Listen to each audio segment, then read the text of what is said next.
আসসালামু আলাইকুম রহমতুল্লাহি ওয়া বারাকাতুহু। সবাইকে স্বাগতম। আজকে আমরা নিয়ে আসলাম লেকচার ইসলাম ও নৈতিক শিক্ষা বইয়ের কিছু একটা টপিক, সেটা হচ্ছে সালাত। সালাত সম্পর্কে আমাকে ছোট ডিটেইল লেকচার দেব। চলো শুরু করি। প্রথমে সালাত। আমরা ইসলামের স্তম্ভ কয়টা? পাঁচটা। ইসলামের স্তম্ভ কয়টা? পাঁচটা। এই পাঁচটা স্তম্ভ বোঝার সহজ উপায় হচ্ছে কালেমা, নামাজ, রোজা, যাকাত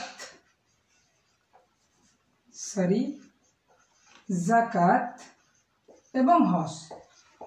তাহলে ইসলামের স্তম্ভ কয়টা? কালেমা, নামাজ, রোজা, হজ, যাকাত। পবিত্র কোরআনে মহানবী সাল্লাল্লাহু আলাইহি ওয়াসাল্লামের 10টা হাদিস আছে, আমরা সবাই জানি। এই 10টা হাদিসের প্রথম হাদিস হচ্ছে ইন্নামাল আমালু বিন্নিয়াত, মানুষের সকল কাজ তার নিয়তের উপর নির্ভরশীল। আমরা সবাই জানি হাদিসটা খুবই ইম্পর্টেন্ট, যে উম্মে কাস নামে একটা মহিলাকে বিয়ে করার জন্য মুহাম্মদ সাল্লাল্লাহু আলাইহি ওয়াসাল্লামের কাছে একজন হজ করে, কিন্তু তার উদ্দেশ্য হচ্ছে উম্মে কাস নামে এক গোত্রকে বিয়ে করা। কিন্তু একটা উম্মে কাস নামে একটা গোত্রের মহিলা ইসলাম ধর্ম গ্রহণ করে, ফলে এক জনক ব্যক্তি ওই লোকটাকে বিয়ে করার জন্য মুহাম্মাদের সাথে যায় হজ করতে, কিন্তু তার উদ্দেশ্য ছিল কি? ওই মহিলাকে বিয়ে করা। তাই সে হজের সমান সওয়াব পাবে না, সে ওই মহিলাকে বিয়ে করাতে উদ্দেশ্য সেটাই অর্জন করবে। দ্বিতীয় হাদিস হচ্ছে ইসলামের ভিত্তি কালেমা, নামাজ, রোজা, হজ, যাকাত।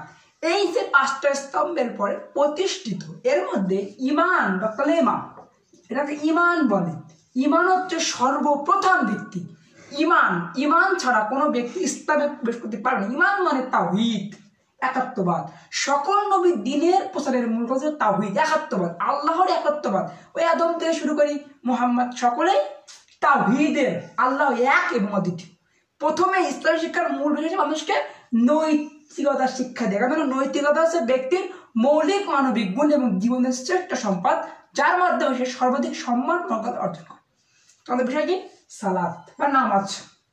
চলুন, সালাত শব্দটা কেন? সালাতের মধ্যে বান্দা প্রভুর নিকট দয়া বা ক্ষমা করে, তাকে সালাত বলা হয়, ঠিক না? বন্ধুরা, সালাত বলা হয় সালাত। এখন পবিত্র কোরআন আল্লাহ বলেছেন যে কিয়ামতের দিন সর্বপ্রথম নামাজের হিসাব নেওয়া হবে। এটা হচ্ছে হাদিস, একটা হাদিস। আপনারা কখন লিখবেন, বোর্ড পোস্টে তখন একটা পয়েন্ট করবেন যে কিয়ামতের দিন সর্বপ্রথম ব্যক্তির কাছ থেকে নামাজ হিসাব নেওয়া হবে। সালাত মানুষের অশ্লীল কাজ, কি কাজ? অশ্লীল কাজ থেকে বিরত রাখে, আর হচ্ছে তোমরা যারা রুকু করে রুকু করো। এটা সূরা বাকারা হাদিস তুমি বললাম, নোট করবেন, হাদিসগুলো খুবই ইম্পর্টেন্ট। প্রথমে কিয়ামতের দিন সর্বপ্রথম নামাজের হিসাব নেওয়া হবে। তোমরা যারা রুকু করে রুকু করো, এটা হচ্ছে সূরা বাকারার হাদিস। সালাত মানুষের অশ্লীল কাজ থেকে বিরত রাখে, এটা হচ্ছে একটা কোরআনের আয়াত। সালাতের মাধ্যমে কি হয়?